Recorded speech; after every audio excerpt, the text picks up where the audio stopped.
Boa noite, programadores, tudo bem com vocês? Aqui quem vos fala é o professor Diego e vamos para a nossa segunda aula, que esse vídeo eu vou explicar o nosso projeto e o que a gente vai fazer, tá bom? Nós vamos trabalhar com variáveis e eu vou apresentar o projeto para vocês agora. Então, foco na nossa tela, que eu vou mostrar para vocês a estrutura do nosso projeto.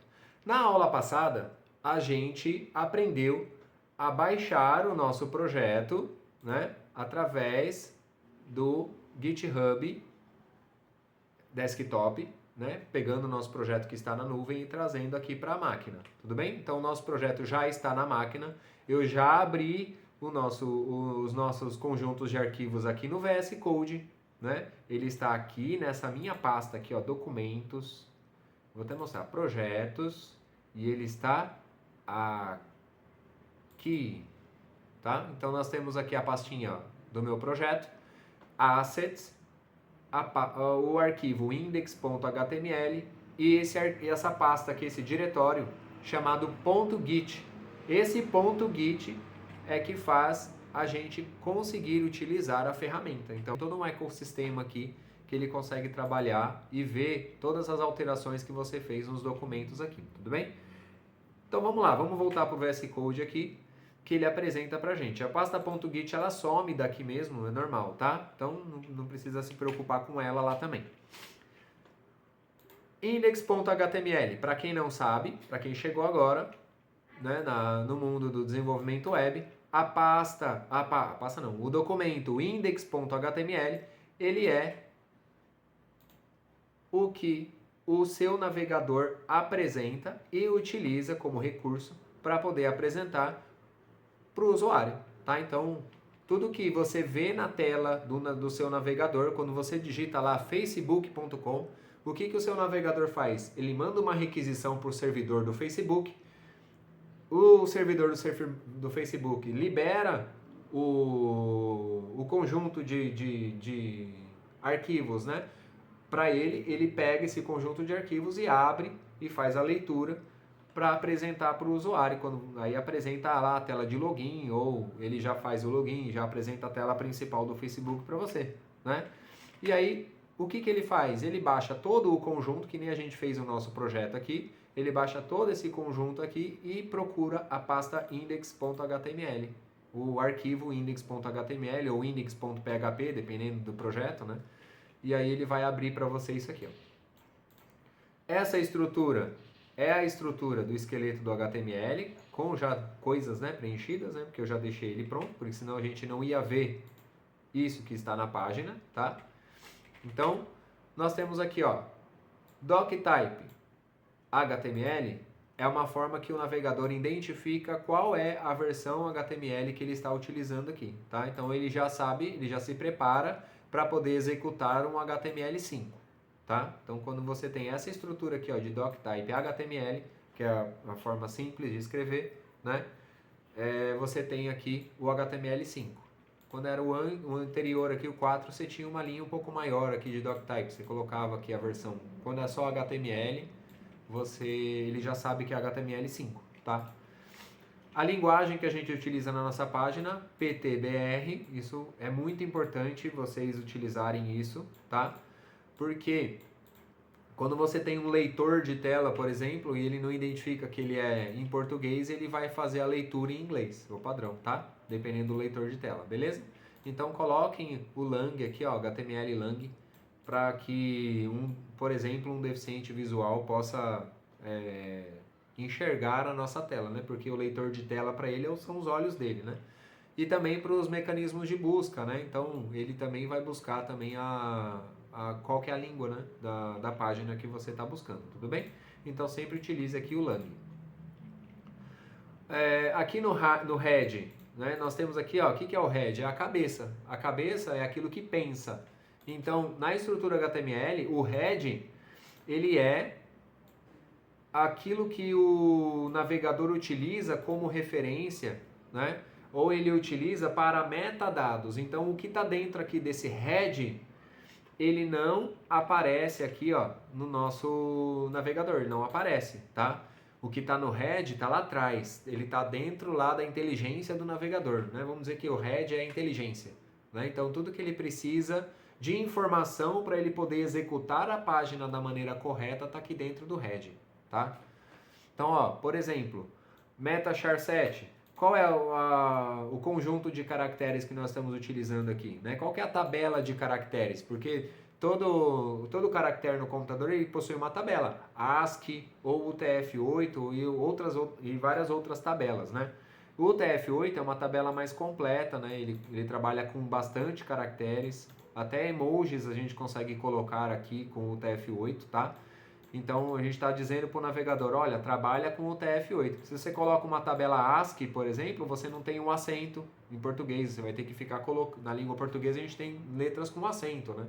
E aí a gente tem que ficar colocando ele na mão aqui, utilizando os códigos hexadecimais aqui, né? Para a gente poder trabalhar com ele para dar acento. Nesse caso, o UTF-8 não precisa, tá? Ele já tem no mapa de caracteres ali do UTF-8 já possui o A com acento, com a crase, por exemplo, tá bom? Então vamos lá. Esse meta viewport é para a gente poder conseguir trabalhar ele com responsividade, né? Um elemento ele conseguir se moldar de acordo com a tela, então a gente usa esse widget device aqui para responsividade. Esse link style sheet, que eu até coloquei um comentário aqui, ó, Google Font Icon, é só para eu poder trabalhar com esse ícone aqui que eu peguei, ó, então a gente consegue usar os ícones do Google, né, que está lá no Font Icon, então para a gente poder utilizar. E ó, uma dica legal do VS Code. Tá vendo que a minha linha aqui, ó, essa linha, ela tá ultrapassando aqui a minha visão aqui, ó, tá vendo? Ela ultrapassou a minha visão. Como que eu posso fazer com que ela quebre aqui, ó? Eu não vou lá apertar o Enter, que às vezes eu posso quebrar o meu código. Eu faço assim, ó, Alt, seguro o Alt e aperto o Z. Então ele já vai trazer para mim aqui, ó, né? Já vai quebrar, entre aspas, essa linha, só que é só uma questão aparente. Ele não quebra a linha definitivamente, tá? Ops. Vamos voltar aqui. A nossa...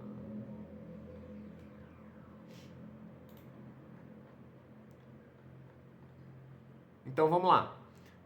Depois, nós temos o nosso body, tá bom? Então coloquei um título aqui, ó, calculadora. Aí nós temos aqui o nosso body. O nosso body é o que realmente aparece lá no navegador. Então tudo que está dentro do body, ele está aparecendo aqui. A estrutura, né, que está dentro do body, tá tudo aparecendo aqui. Eu costumo dizer que o HTML, o CSS e o JavaScript é um bolo, né? O HTML é a estrutura, que são as camadas do bolo, né? As massas que você vai colocar lá dentro, o recheio. O CSS é o confeito do bolo, para ele deixar mais bonitinho, né? Com uma aparência melhor, porque senão fica tudo um em cima do outro, retão assim. E o JavaScript é a cereja do bolo, né? O JavaScript é quem faz o bolo enfeitar, né? Enfeitar não, é se movimentar, ter movimento. O bolo ter dinamismo, né? Porque o HTML, a estrutura HTML é estática, tá? E aí, quem traz o dinamismo para a nossa página, quem deixa as coisas dinâmicas, quem deixa as coisas se moverem ali, é o JavaScript. Então, o JavaScript é a vela do bolo, é a cereja do bolo, tá? Então, o JavaScript é a pessoa que faz com que a página ela seja dinâmica. E quando eu falo página dinâmica, vamos dar um exemplo. Você está lá no Instagram e aí você está rolando os feeds e aparece um feed novo do nada, né? Aparece um feed novo lá ou aparece uma mensagem brotando na tela assim dizendo, ó, você tem novas mensagens, né? Por que que isso acontece sem precisar apertar o F5? Por que que eu consigo ver novas mensagens ou ver notificações de mensagens, ver novos feeds aparecendo na minha tela sem eu precisar apertar o F5? Por causa do JavaScript, tá? Ele consegue fazer com que a sua página seja dinâmica. Você consegue movimentar aqui, ó, manipular o DOM, que a gente fala, é uma árvore, né, que a gente utiliza na web, que o navegador utiliza, estrutura, a gente chama de DOM, e aí ele consegue manipular isso, o JavaScript consegue manipular esse DOM, tá bom? Nós vamos falar sobre isso depois, quando eu estiver falando sobre manipulação do DOM. Tudo bem? Então cada elemento desse aqui faz parte do DOM. E aí o JavaScript ele manipula. Então você consegue excluir um elemento, incluir um elemento, né? Utilizando o JavaScript sem precisar atualizar a página, tá? Foi por isso que ele foi criado. Porque você não precisa ficar atualizando a página toda hora para ter uma novidade na sua página ou para fazer um elemento sumir ou aparecer, tá? Sem atualizar. Então vamos lá. O meu body está aqui, ele começa aqui em cima, sempre tem uma tag de fechamento, esse body, né? Então quando a gente tem a tag de abertura, quando você vai, é uma tag que ela vai receber outros elementos dentro dela, então ela tem a tag de abertura e tem tag de fechamento. E quando eu falo elementos, ó, o body é um elemento, o main é um elemento, o header é um elemento, tá? Então, quando tem um elemento que recebe outros elementos dentro dela, você tem uma tag de abertura, que é esse aqui, ó, body, e a tag de fechamento, que tem esse body com a barra para a direita aqui, tudo bem? Então, beleza. Então, nós temos aqui nossa estrutura HTML, já algumas coisas nela, porque o nosso projeto está aqui aparecendo. Esse projeto é uma calculadora de investimentos, onde o cliente dessa empresa aqui, ó, accounting aqui, ele vai colocar o valor inicial que ele quer investir, o aporte mensal que ele vai fazer, a taxa de juros mensal do investimento que ele olhou lá, né? E a quantidade de meses que ele pretende deixar o dinheiro lá.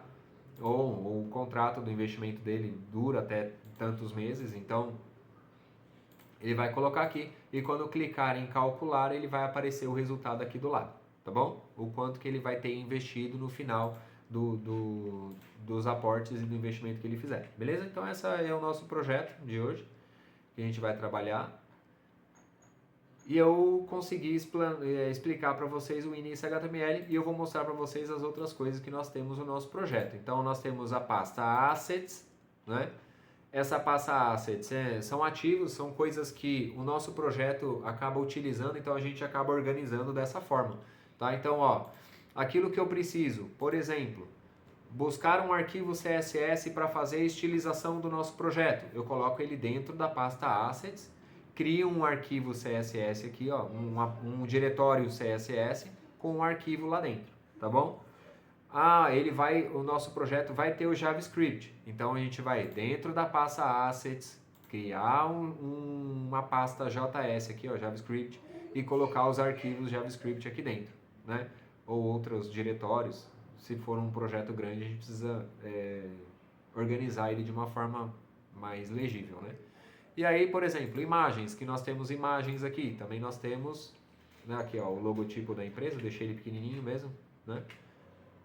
Então, uma dica que eu dou, sempre você vai utilizar a imagem do tamanho que ela é mesmo. Então, por exemplo, se o maior tamanho da imagem é 100 pixels por 100 pixels, você vai subir no projeto uma imagem de 100 pixels por 100 pixels, mesmo que ela na responsividade tenha que diminuir. Mas se o tamanho máximo dela é 100 por 100, você vai subir a imagem, você vai modificar a imagem e usar ela no projeto do tamanho correto, tá?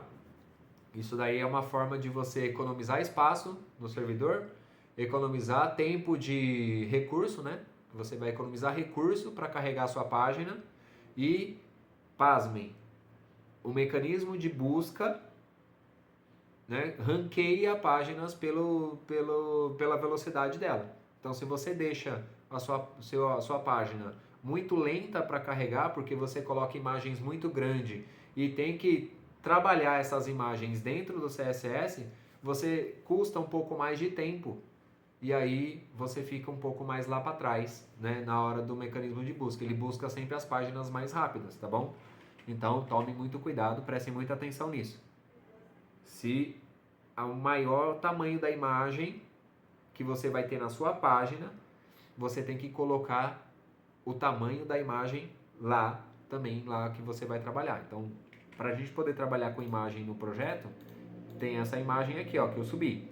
Ela é 100%, né? Porque aqui ela vai aparecer 100%, tá? Então a imagem vai ser aqui também 100%, tá bom? Então sempre utilize a mesma, o mesmo tamanho máximo da imagem aqui da sua página, para evitar desperdício de recurso, tá bom? E o nosso arquivo JavaScript que eu vou abrir para vocês aqui. Eu já deixei ele meio que pronto, né? Um caminho andado aqui. Eu já deixei uma trilha para vocês aqui, ó. E aí vocês só vão abrir mais espaço nessa trilha. Então vamos pensar que a programação é uma trilha, né? Você tá lá, vai subir uma montanha, você vai seguir uma trilha. E aí eu deixei um pedaço dessa trilha já feita para vocês, ó. Um pedaço só. E voltei para trás e falei assim, ó, a partir daqui eles que vão continuar. Lógico que eu vou fazer com vocês aqui, porque é a partir daqui, ó, dessa linha 29 que a gente vai alterar para poder fazer a nossa calculadora. A nossa aula vai falar sobre variáveis, então eu vou explicar sobre variáveis e a gente vai trabalhar com elas de uma forma prática aqui, tudo bem? Beleza? Então, tá aqui explicado o nosso projeto, né? Eu vou dar uma pincelada no código JavaScript na próxima aula, para esse vídeo não ficar muito grande. E aí, até o próximo vídeo. Um abraço, até mais!